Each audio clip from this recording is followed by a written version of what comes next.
સમાચાર અમદાવાદથી જ્યાં ડમ્પર ચાલકનો એક વિડીયો વાયરલ થઈ રહ્યો છે। અકસ્માત બાદ એસજી હાઈવે પર ડમ્પર દોડાવ્યું હતું। પોલીસ કર્મીઓએ રોકવા છતાં ડમ્પર રોડ પર ન રોક્યું અને અન્ય વાહન ચાલકોના જીવ જોખમમાં મૂક્યા હતા। અમદાવાદનો આ વિડીયો છે જ્યાં ડમ્પર ચાલકે રસ્તા પર કોહરામ મચાવ્યું હતું। ફૂલ સ્પીડે તેણે ડમ્પર ભગાવ્યું અને ત્યાં વાહન ચાલકોના જીવ જોખમમાં મૂક્યા હતા। એસજી હાઈવે ટ્રાફિક પોલીસે ડમ્પર ચાલકની હવે ધરપકડ કરી લીધી છે। જોકે એ સમયગાળા દરમિયાન તેણે ઘણા લોકોના જીવ જોખમમાં મૂક્યા હતા। આવા ડમ્પર ચાલકો ટ્રાફિક નિયમોને માનતા નથી, પોલીસ અધિકારીઓનું કર્મીઓનું પણ નથી માનતા। ઘણા બધા જાહેરનામા છે, નિયમો છે, પણ છતાં પણ તેનું સરેઆમ ઉલ્લંઘન કરે છે અને આવા ડમ્પરના જ કારણે માસૂમ લોકોનો ભોગ લેવાતો હોય છે। જોકે હવે પોલીસ પર દબાણ વધતા ડમ્પર ચાલકને ઝડપી લેવામાં આવ્યો છે।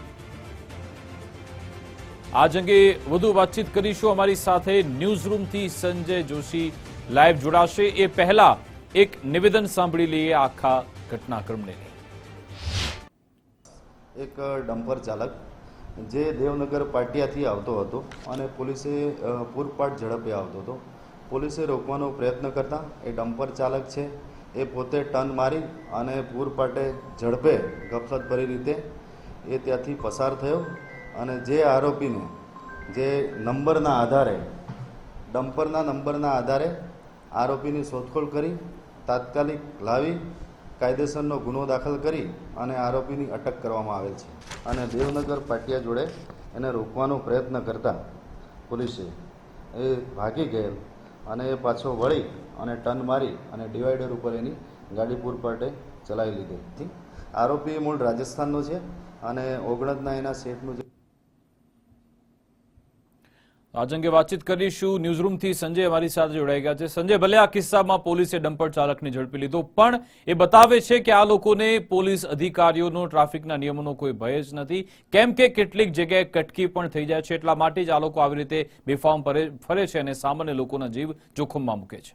બિલકુલથી ગઈકાલે એટલે કે બુધવારે સાંજે 4:30 વાગે એસજી હાઈવે પર ફિલ્મી દ્રશ્યો સર્જાયા હતા કે જેમાં ડમ્પર ચાલક જે છે તે રિવર્સ પણ લઈને જાય છે અને સીધો પણ જે ટ્રક છે તે ડમ્પર છે તેને હંકારી રહ્યો છે, તે ડિવાઈડર કુદાવીને પણ સામેની તરફ હંકારી રહ્યો છે।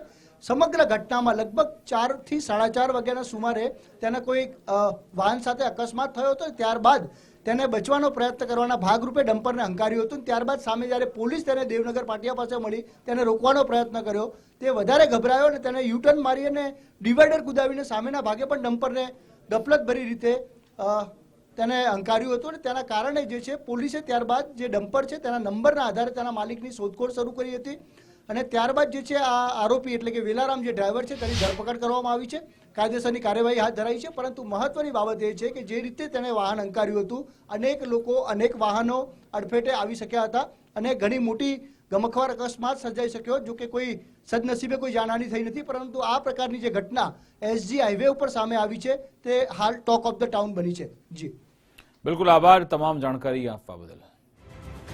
તો આવા ડમ્પર ચાલકોને સબક શીખવવો જરૂરી છે। એમના જે માલિકો છે એમની પાસેથી પણ આ ડેટા મેળવવો જરૂરી છે કે આ ડમ્પર ચલાવવા લાયક છે કે કેમ, શું એમની પાસે એ યોગ્ય લાયસન્સ છે કે કેમ। ઘણા બધા એવા લોકો છે કે લાયસન્સ વગર ચલાવતા હોય છે, નિયમોનું સરેઆમ ઉલ્લંઘન કરે છે, અવારનવાર દારૂ પીને ચલાવતા હોય છે। એવા લોકોને આ ડમ્પર હાથમાં સોંપવા જ ન જોઈએ અને કડક કાર્યવાહી એમની સામે થવી જોઈએ।